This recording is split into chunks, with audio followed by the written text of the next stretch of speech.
Hey guys, welcome back to my YouTube channel. What we're doing is we're answering questions bit by bit, but what we're starting off is question 5 here, which tells us to calculate the total number of atoms in the compound Al2SO4, and then in brackets it has a 3 there. So what this element is, it's aluminium sulfate, the SO4 being the polyatomic ion. So when it's telling us to calculate the total number of atoms, it's telling us to calculate how many elements there are in this compound here. So the first thing I'm going to do is I'm going to write down which elements are in this compound, which is aluminium, you've got sulfur, you've got oxygen. There aren't any other ones. So let's start off with aluminium, the number there being the 2. So aluminium has 2 there. Sulfur is the next one that we need to do to determine the number of, which is, so there is 1 inside the polyatomic ion. However, there are 3 lots of the polyatomic ion. So it will be 1 times 3 bits of sulfur, and then oxygen has 4 in the polyatomic ion, and then there are 3 lots of the oxygen, which is 3 times 4, which equals to 12. So now that I know the number of individual elements in this compound, I can add them all together to get the total number. So 2 plus 3 plus 12 equals 17, and that is the answer for question 5.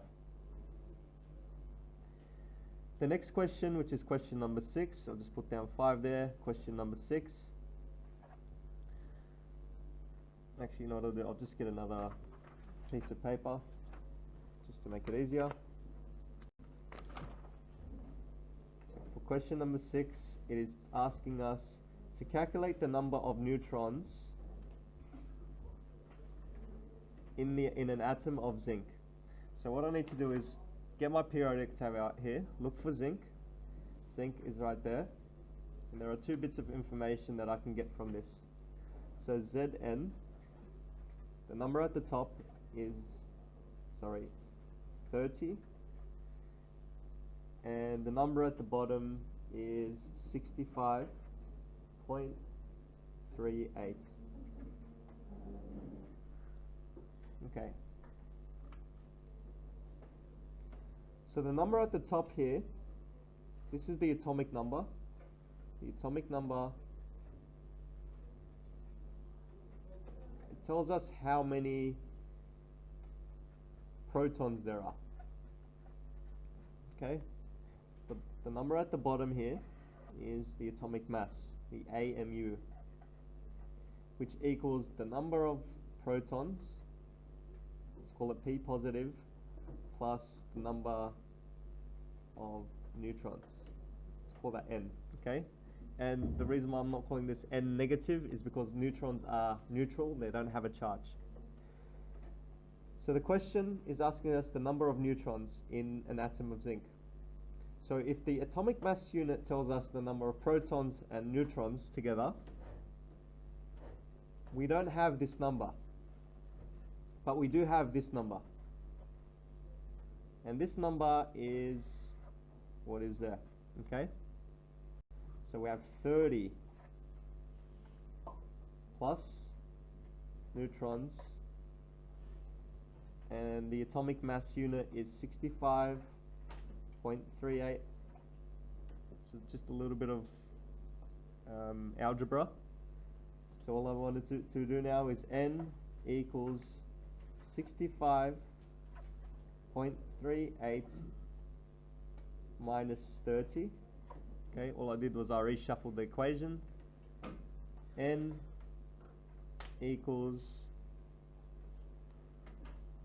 35.38, and that is how you get the answer for question number 6.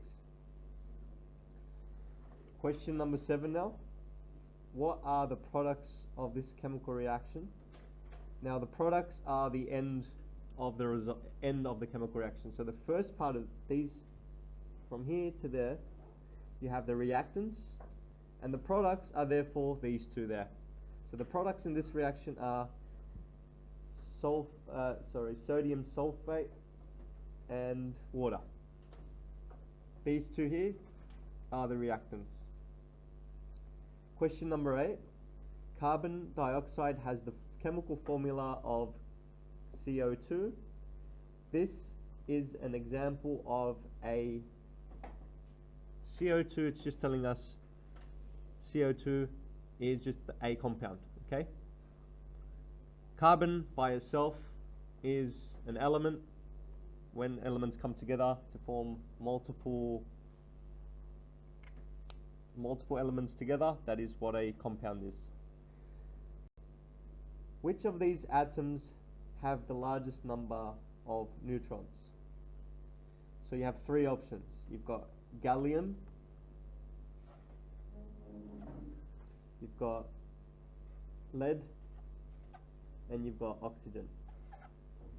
So it's asking us specifically how many neutrons there are. So the 69.7, and at the bottom there's 31 for gallium. Lead has 207, and the atomic number is 82. There is 8, and then 15.9 for oxygen. So you're probably a little bit confused. Why are the numbers there? This number here is the atomic number, and this here is the atomic mass. Okay? Unit. So all you need to do for all of these is minus the top number from the bottom number. So the mass minus the bottom. So the first one is 69.7 minus 31 protons. The second one will be 207 minus 82. And the last one will be 15.9 minus 8.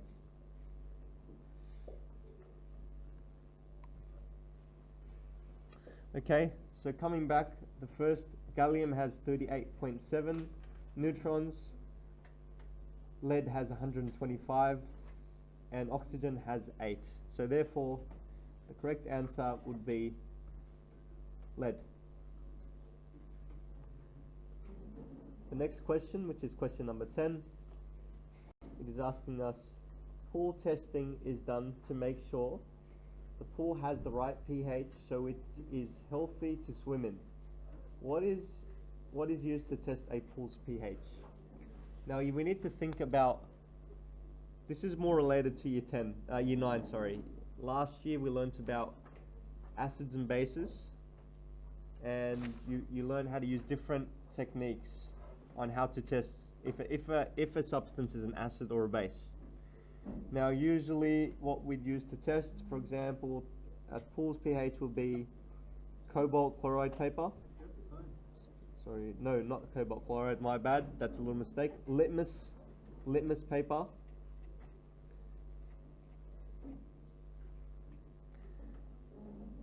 Or we can use a pH probe, which will tell us what the pH is, or we could use a data logger.